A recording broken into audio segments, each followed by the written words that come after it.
Feliz sexta-freia. Muito bem. Hoje a gente vai falar sobre as runas, mas eu quero falar sobre uma polêmica em torno das runas e já tem gente aqui que vai se coçar para responder. Bora comigo.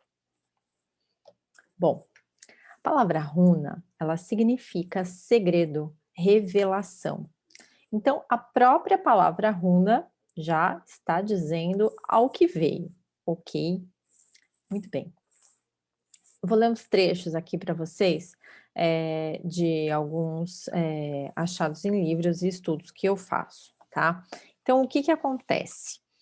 Eh, Encontraram runas escritas em algumas pedras, né, entalhadas nessas pedras, que os arqueólogos chamam de estelas, então são estelas rúnicas, tá, com E-S, tá, estelas, não sei. E essas estelas rúnicas, né, começaram a aparecer no século X e no início do século XI, que foram os achados arqueológicos, tá. Bom, existem perto de 2.000 inscrições nesse período, distintas dos períodos anteriores e posteriores.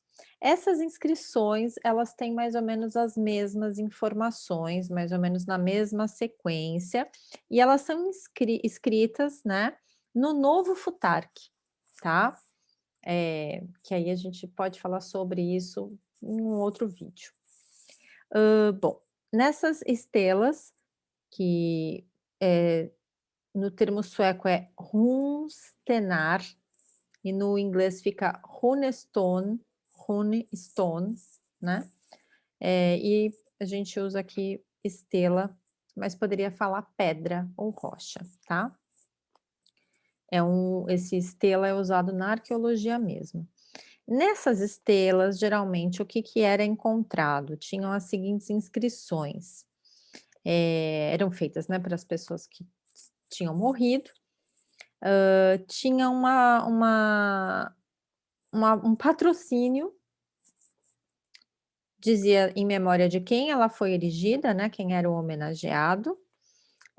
Existia geralmente um parentesco entre essa pessoa que era o patrocinador, digamos assim, e a pessoa que passou desta para melhor, né.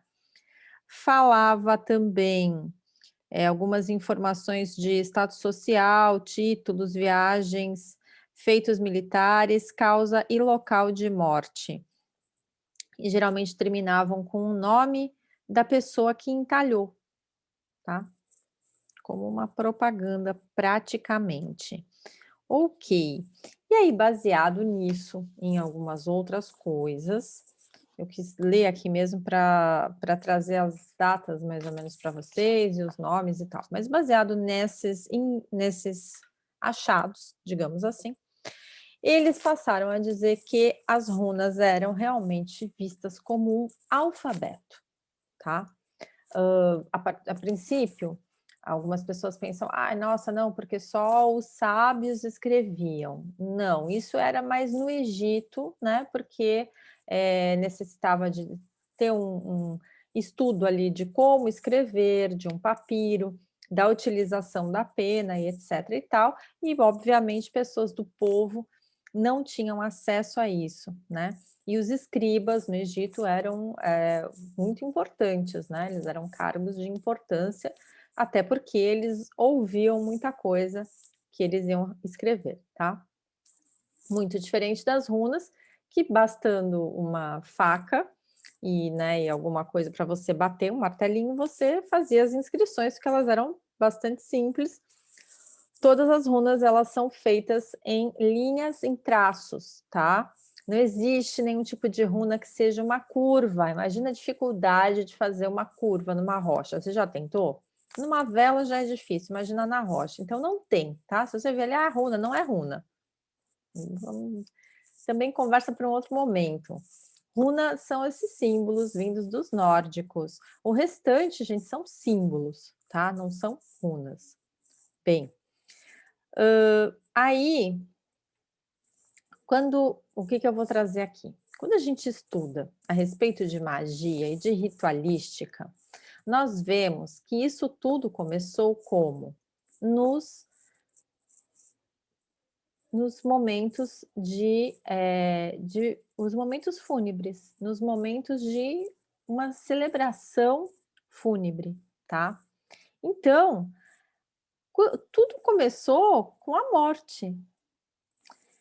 O despertar para o misticismo do ser humano, ele iniciou com a morte, porque era um grande mistério.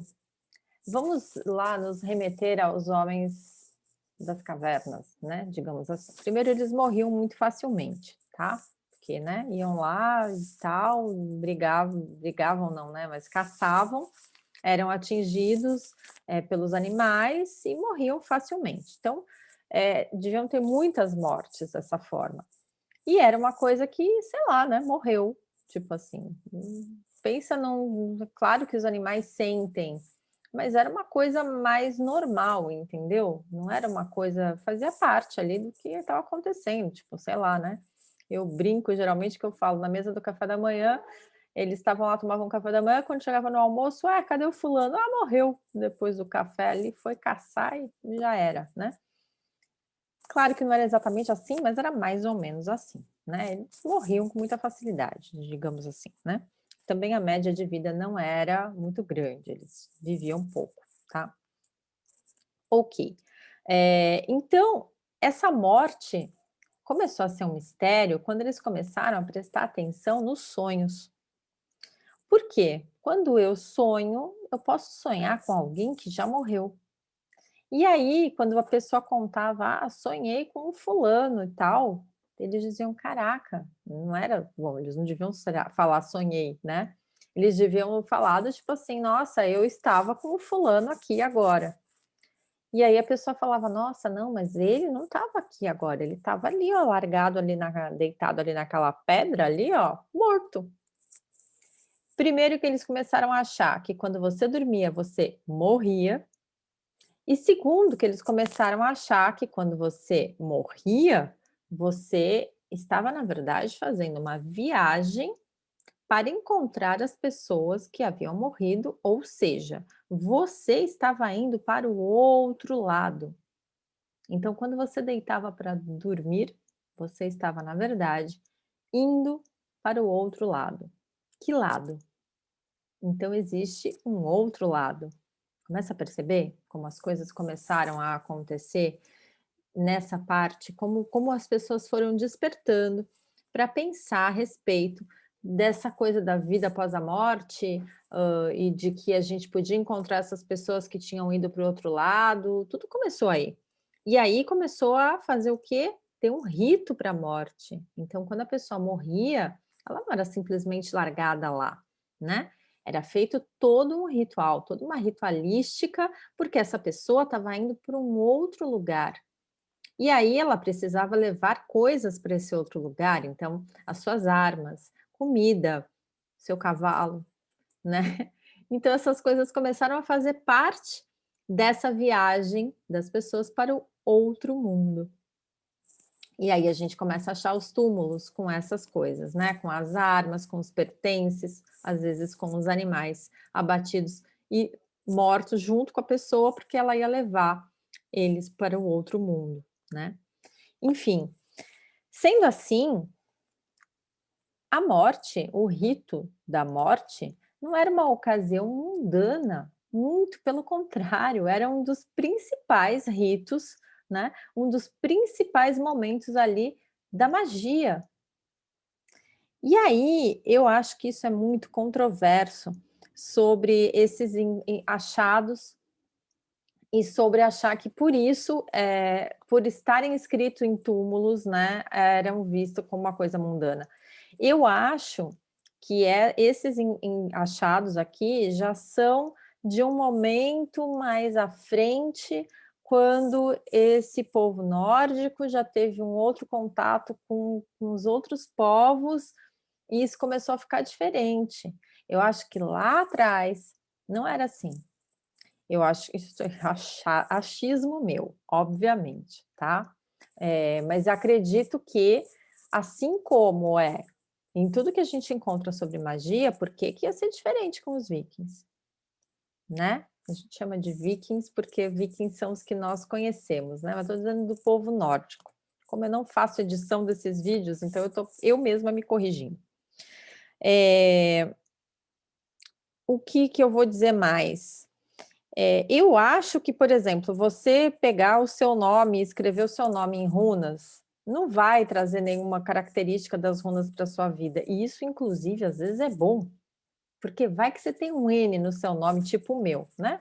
Eu chamo Juliana, eu não quero Hagalaz, ok? Influenciando na minha vida, assim, no meu nome não precisa, entendeu? Meu nome não tem uma origem germânica e meu nome não é escrito em runas.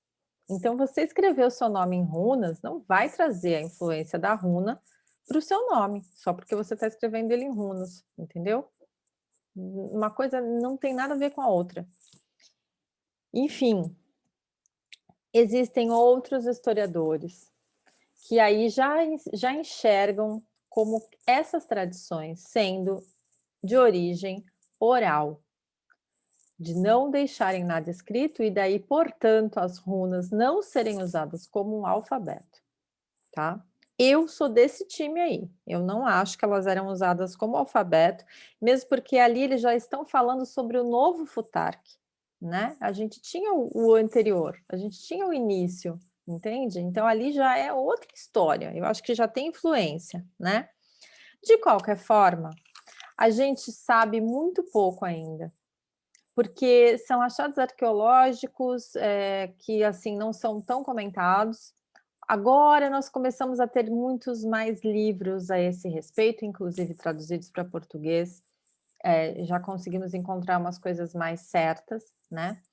De qualquer forma, tudo que foi escrito em madeira deve ter se perdido. Muitas das coisas que foram escritas em pedras também devem ter se perdido. E a gente só pode trabalhar mais com suposições e com o que esses historiadores nos trazem, né? E às vezes, muitas vezes são controversos, alguns defendem uma coisa, outros defendem outras. Mas aqui para nós, aqui, entre eu e você acha que Odin ia ter ficado pendurado numa árvore 9 dias e 9 noites, perfurado pela própria lança, sangrando, para aprender o beabá? Fico por aqui. Bliss de Bi.